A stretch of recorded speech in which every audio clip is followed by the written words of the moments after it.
Assalamualaikum warahmatullahi wabarakatuh. Salam sejahtera untuk kita semua. Semoga kita dalam keadaan sehat. Perkenalkan, nama saya Muhammad Burhanus Sultan, dosen tetap Prodi Teknologi Informasi, Fakultas Teknik Universitas Anupaya. Video ini ditujukan untuk persyaratan Cerdos tahun 2025 melalui PDD UKT-PT di bidang pembelajaran. Adapun mata kuliah yang saya ampu yaitu Sistem Temu Kembali Informasi, yang mana merupakan mata kuliah wajib Prodi Teknologi Informasi Fakultas Teknik Universitas Anupaya.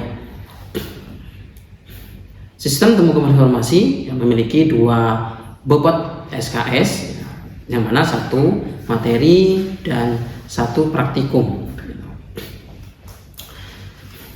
yang mana nantinya mahasiswa akan mempelajari teknik-teknik pengelolaan data teks untuk menemukan kembali informasi pada data berbentuk teks yang meliputi pengolahan awal, ekstraksi, perhitungan tingkat kemiripan sesuai masukan query yang dijalankan, dan menampilkan hasil pencarian serta teknik lanjut tentang relevan, feedbacks, dan juga metode-metode klasifikasi dan klasterisasi. Selanjutnya mahasiswa akan merancang, menganalisis, dan mengimplementasikan metode-metode klasifikasi dan klasterisasi sistem temu kembali informasi pada berbagai permasalahan, baik individu, perorangan, individu atau perorangan, secara mandiri maupun kerjasama. Adapun CPL pada mata kuliah ini, yaitu CPL pertama menunjukkan sikap bertanggung jawab yang bekerja di bidang keahliannya secara mandiri. CPL 2 yang menguasai teori dan penerapan bidang keahlian interaktif, programming and teknologi. CPL ketiga mampu mengambil keputusan secara tepat dalam konteks penyelesaian masalah di bidang keahliannya berdasarkan hasil analisis informasi dan data. CPL terakhir, itu CPL 4, melakukan pengolahan data menjadi informasi dan informasi menjadi suatu pengetahuan untuk keperluan perorangan, organisasi maupun masyarakat secara valid dan teroptimalisasi. Selanjutnya CPMK pada mata kuliah Sistem Temu Kembali Informasi. Yang pertama itu mahasiswa mampu memahami konsep dasar Sistem Temu Kembali Informasi, Sistem Temu Kembali Informasi STKI, yang mana di dalamnya mahasiswa nanti mampu mulai dari ekstraksi, preprocessing data teks. Selanjutnya CPM 2, mahasiswa mampu mengaplikasikan teknik mengindekskan dan pencarian informasi, yang mana di dalamnya mulai ada tokenize, ada steaming, ada filtering, ada berbagai macam akan melalui preprocessing.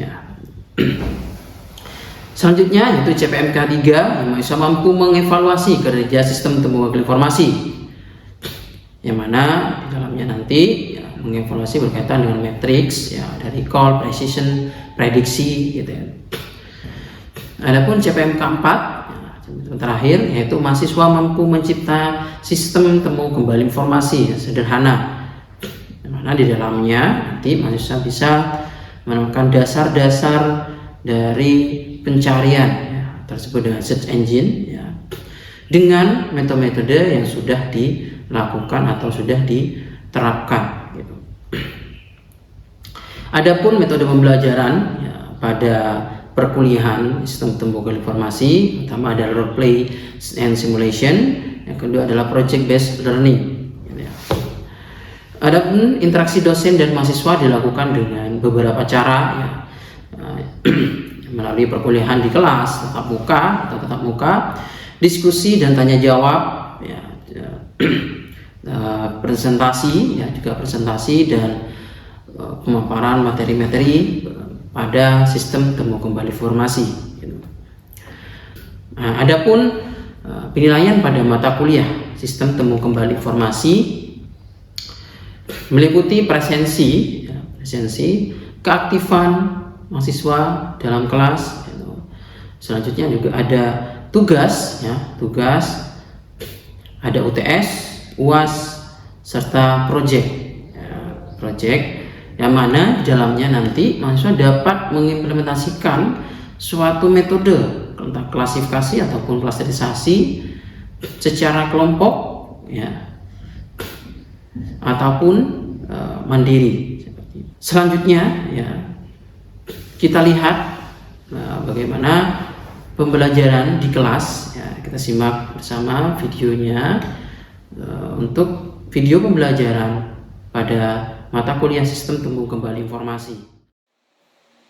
Oke, assalamualaikum warahmatullahi wabarakatuh. Waalaikumsalam warahmatullahi wabarakatuh. Gitu ya, siap, Instruktur.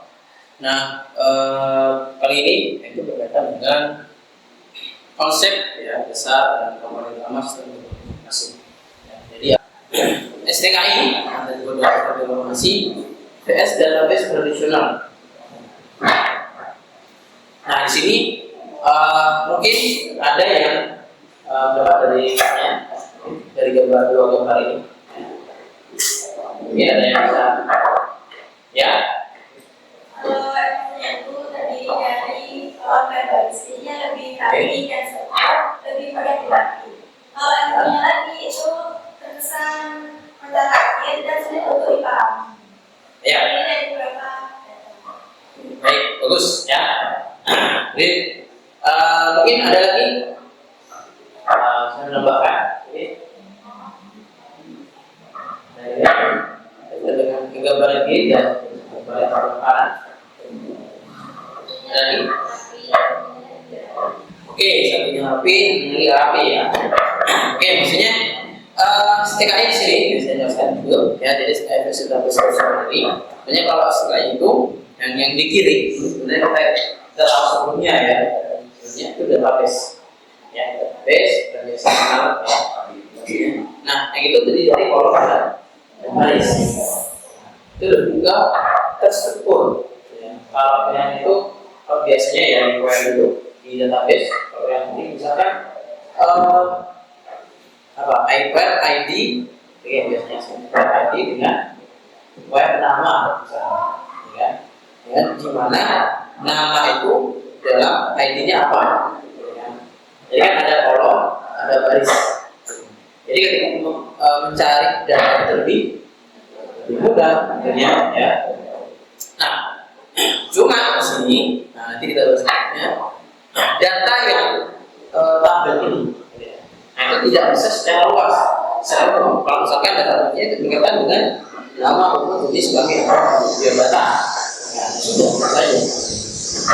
Tidak lebih ke secara umum besar lagi. Tapi kalau misalkan data ini sebenarnya tidak terstruktur. Nah, data yang tidak terstruktur ini intinya kita bisa diproses menjadi suatu informasi yang kita gunakan. Informasi dokumen yang bisa dibaca oleh mesin. Contoh, nah ukuran artikel surat kabar yang diperoleh dari internet. Nah, kumpulan skripsi yang sesuai dengan secara digital, bagus, sangat. Jadi kalau sebetulnya bisa dibaca oleh mesin. Jadi apa? Jadi bukan untuk cetak, dokumennya itu sudah dibuat dalam bentuk digital. Itu bisa dibaca nanti mesin juga. Korpus adalah teks alami yang dipilih dengan cara tertentu, ya. Nah, korpus adalah teks alami yang dipilih dengan cara tertentu.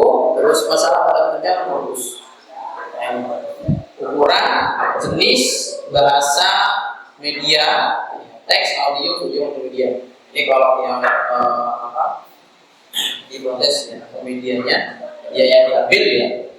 Di audionya, bisa teksnya, video juga, dan teksnya. Yang namanya korpus ini sebenarnya adalah kata yang nantinya akan digunakan sebagai acuan untuk penelitian atau yang akan dimasukkan sesuai dengan masalah pada banyak korpus yaitu ukuran, ya ukuran juga ukuran dokumennya, berapa teks, ya, berapa kata yang ada dalam satu dokumennya, terus jenis juga, ya, itu juga bahasa nanti menjadi korpus. Nah, tahapan dalam proses ini. Yang pertama adalah parsing, ya, ada parsing sini, ada parsing, ada tokenize, ada case folding, ada filtering. Yang pertama ada tokenize. Tadi yang kata itu maksudnya masih dalam satu ya, tokenize ini. Dalam satu paragraf. Kata itu dalam satu paragraf. Nah, tokenize itu artinya berpisah antar berkata. Jadi tokenize itu artinya memisahkan berkata. Ya, tokenize itu misalkan. Jadi sudah dokumen satu memiliki kata apa saja. Ketika mau diindeks ini. Jadi bukan dokumen satu langsung masuk satu paragraf gitu tidak. Jadi kata-kata untuk memisah kata-kata itu dalam satu paragraf itu ini fungsinya. Tokenize untuk memisah kata itu tokenize. Terus case folding ini huruf besar kecilnya, ya, case folding. Jadi misalkan ada yang besar dan kecil disamakan, kecil semua. Dan besar, huruf besar, case folding. Ukurannya. Terus yang ketiga adalah filtering. Filtering ini banyak, ya, filtering banyak ya. Di pertemuan selanjutnya nanti ya, kita di praktikum nanti juga. Di filtering itu ada banyak, ada filtering ya, jumlah huruf, ya, sorry. Jadi jumlah huruf itu ada misalkan kata yang akan dicari akan indeks gitu, ya, akan indeks itu hanya 4 huruf. Yang tidak masuk huruf akan dihilangkan, dibuang. Ya. Atau mungkin minimal berapa, maksimal berapa. Jadi tidak semuanya kita masukkan semua itu. Itu beda. Ada yang dari segi huruf. Ya, ada segi huruf. Hurufnya berapa, hanya 5. Terus juga ada yang filtering, ya, filtering itu sebenarnya ada yang untuk huruf, angka, ya, ada yang simbol, ya, simbol misalkan itu kan tidak masukkan, tidak punya makna, itu bisa dilakukan. Nah, terus ada stop removal, ada menggunakan stop. Jadi kata-kata yang kata ganti, ya, kata ganti. Tetapi yang tidak, apapun, ya, sebagainya, ya, dan itu mana? Atau, ya, nah itu kata itu dihilangkan. Stop. Nah ini proses indexing, masih. Terus ada steaming, matanya itu 4 kali, matanya itu 2 kali. Ya, dibobotkan. Jadi kata ini munculnya 5 kali di dokumen ini, dokumen 2. Nah itu ternyata perbuatannya. Nah itu untuk menghitung nanti. Jadi ada menghitung kemiripan tadi. Misalkan saya search intinya kata membeli, ya, makanan perlindungan hewan. Nah, membeli makanan munculnya dokumen ini 2 kali. Oh, dokumen 2 masuk 3 kali, dokumen 1 munculnya 1 kali. Terus makanan kedua, ada 2 makanan kehidupan. Oh, ternyata yang di dokumen 1 itu munculnya 2 kali, dan dokumen kedua 2 kali juga. Terus hewan, ternyata di dokumen 1 nggak ada, dokumen 2 muncul. Mana ya? Jadi 2 kan? Itu biasa. Tapi banyak nanti ada dokumennya ya untuk bisa menampilkan perlindungan itu. Nah, tapi biasanya seperti itu, ya. Ya, jadi itu buat jadi kata yang mirip itu yang penting. Banyak kalau contohnya itu ya seperti jadi Google itu, mana yang paling mirip tidak mirip dari Google tadi. Nah, itu dasarnya. Oh, contohnya dari satu. Kalau contohnya ini dari kata-kata banyak satu, kedua, tiga, empat, mirip sampai tidak. Terus ditambah satu kata lagi, misalkan ada itu ketika ditambah satu kata lagi berubah kan rankingnya. Ketika di set yang awalnya di depan nanti di atas pindah ke di bawah atau mungkin hilang gitu kan. Karena bahkan dari teman tadi ada nanti ya soal berikutnya ya. Nah, dasarnya seperti itu. Jadi dalam webnya itu tentu gunanya seperti itu. Jadi kata yang itu di bawah dan tidak di bawah. Sehingga nanti ketika pemberian, nah, itu nanti bisa dihitung dengan algoritma. Algoritma itu salah satunya yang dasar dari FIDF. Ya, untuk bisa apa? Dengan pencarian dengan apa yang ada di indeks ini. Oh, kita memilih yang nomor 1, terus nomor 3 nih. Nah, itu baru dari perhitungan FIDF. Nah, rasanya terbaik ini membuat setiap terus atau kata itu diberi nomor sesuai dengan munculnya berapa kali. Access atau matching. Kalau memang informasi dokumen relevan terhadap query yang diberikan, tidak semua dokumen diambil detektif sesuai dengan keinginan user atau relevan. Oh ya, mungkin ada yang pertanyaan ini mungkin belum pahami. Ini berkaitan dengan apa namanya dalam proses indeks. Ya, mungkin ada atau nama ada masing, ada software, ada streaming, ada webing. Ya, mungkin ada yang maaf. Yang mana? Opsi. Ya. Yang pertama tadi parsing ya. Jadi parsing ini sebenarnya ada tiga ini. Namanya ada tokenas, ada case filtering ya. Yang tokenas tadi apa? Kalau di Python ya nanti ya kita dengan Python nanti untuk memisahkan kata di dalam satu dokumen. Sehingga nanti dokumen itu, nah kalau misalkan tidak ada tokenas, tentunya apa? Silakan. Terbaik ini tidak bisa kita lakukan. Karena kenapa? Karena dalam satu masih dalam satu kalimat. Untuk hitungan yang munculnya berapa kali, kan tidak bisa. Kalau tidak bisa per kata. Kalau sudah bisa per kata, maka tahu nih kata ini muncul berapa kali, gitu kan? Tahu ya? Jadi kata misalkan tadi kehidupan, misalkan ada di satu paragraf itu kata kehidupan itu ada banyak nih, ada 5 atau 4, 3. Nah, untuk menghitung itu kalau misalkan tidak bisa per kata, maka tidak bisa dihitung munculnya. Karena kan masih dalam satu kesatuan. Tapi kalau sudah bisa per kata, itu nanti bisa dihitung munculnya berapa kali. Ya, Prokes Poli, mana dia mengubah kecil, misalkan pencariannya agak sama antara yang dicari dengan indeks. Dia sama ya. Dia misalkan yang dicari lebih besar, ternyata berkecil, gitu kan? Terus bisa jadi gap. Nah ini bagian information retrieval method di dasarnya, ya. Di dasarnya ini misalkan di teks operation. Yang pertama itu ada ini text operation. Jadi operasi terhadap teks mengikuti pemilihan kata-kata dan kirim maupun dokumen atau term selection dalam keterangan dokumen atau kirim jadi terms index atau indeks dari kata-kata.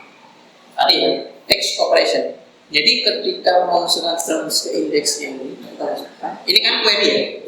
Ini yang query, ini yang indexing ya. Ini kata query ada text operation. Nah, text operation ini akan dilakukan apa? Tadi itu ada sebenarnya ada filtering, ada ini, ada skimming, ada ini text operation, ya.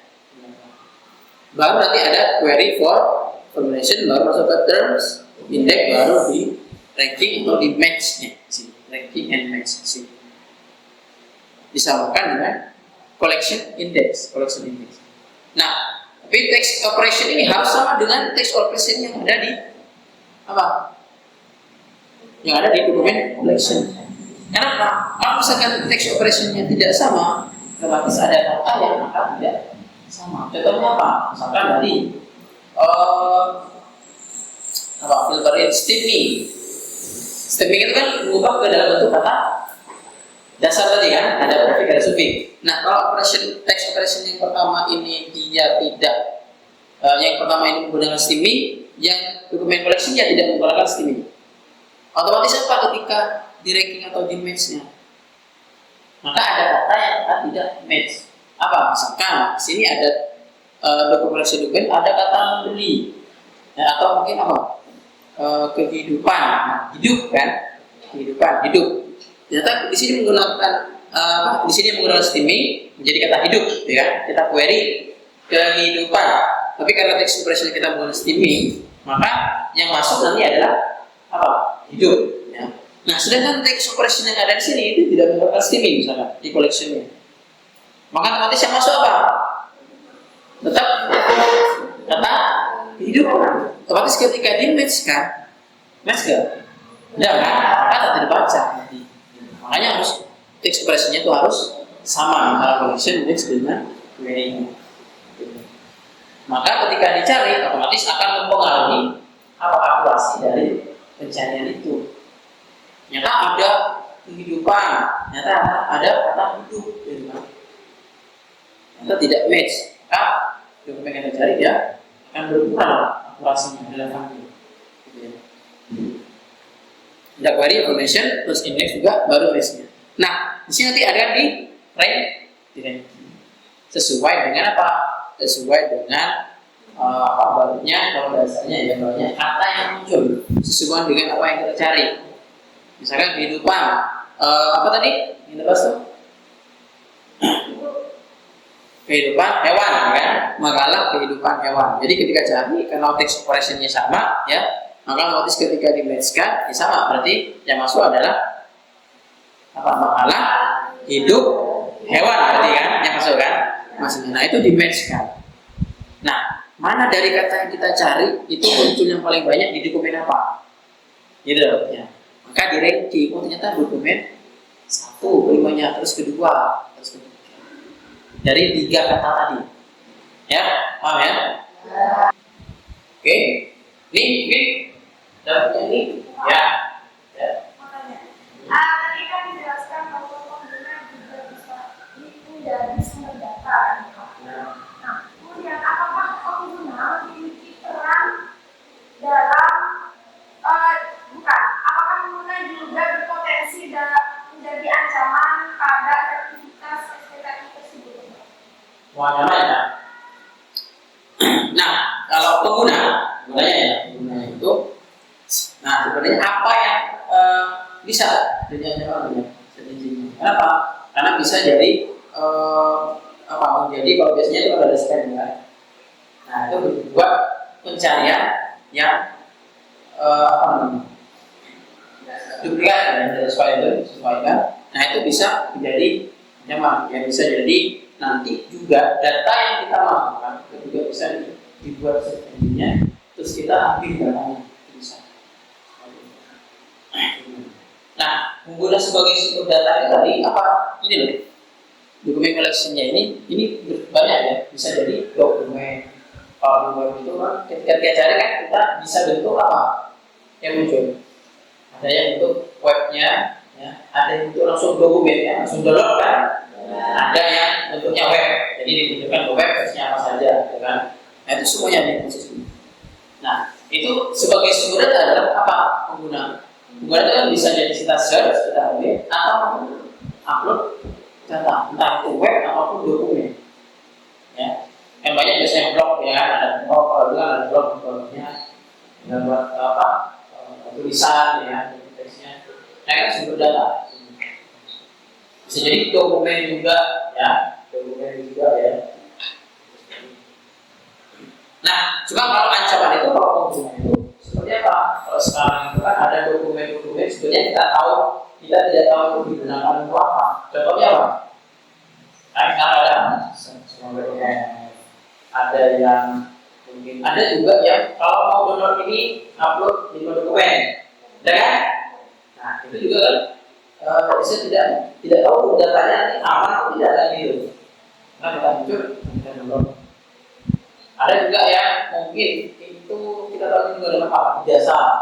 PDF kita mau dikecilkan nih, diupload, ya kan? Diupload, terus ini kita tunggu. Yang diupload otomatis masuk sudah di sana. Nah, cuma kita tidak tahu datanya itu aman atau tidak, ya kan? Nah, makanya ketika ada seperti itu lebih berhati-hati. Seperti apa contohnya? KTP, karena KTP, maka KTP sampai di karena bisa nih boleh dituliskan KTP. Nah itu ada linknya, itu tinggal dicari namanya.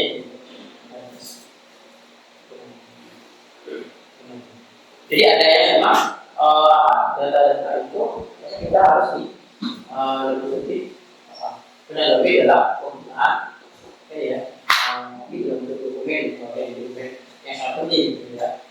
Itu sangat penting. Karena kita tahu datanya itu tidak mana dari mana ke apa. Lagi sampai KTP baru ya sampai ada yang mungkin dihapus ada yang mungkin sudah yang mau jauh juga diceritakan. Padahal data ini bisa dipakai juga tidak ada di ya lebih tidak dalam penggunaan. Tidak. Terus lihat gunanya dari bahasa mungkin ada lagi mungkin dari indeks sudah ada. Oke. Nah ini berkaitan dengan akhlak sedikit ya sebelum ini terkait dengan sistem pengumpulan informasi tadi. Nah dari bahas tadi kita kembali sejenak apa yang kita bahas tadi ya sedikit. Ya ada bisa menjawab? Ya. Jadi sistem pribadi adalah sistem yang dirancang untuk mencari atau menemukan informasi yang relevan mengenai dokumen dan data yang diperoleh dari pengguna si trader. Ya, collection. Ya. Collection index. Ya, bagus. Siapa? Namanya Pak? Pak Iba. Ya, saudara. Mungkin yang tadi ada informasi. Ada? Sudah. Lagi. Mungkin ada lagi ya. Mungkin jawaban lain. Ada? Tidak ada. Kedua, sebut dan jelaskan komponen utama pada sistem dan informasi. Komponen utama. Apa?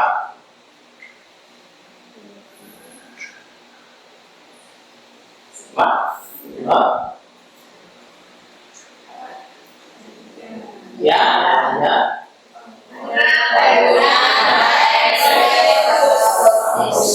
Bisa ya. Oke, terus jadi ada yang namanya tadi ada teks, ada pengguna, ada korpus. Jadi korpus itu adalah kumpulan kata, ya, kumpulan kata yang sudah dibiasakan itu korpus. Oke, itu mungkin kalau sudah ada pertanyaan, ya, kan.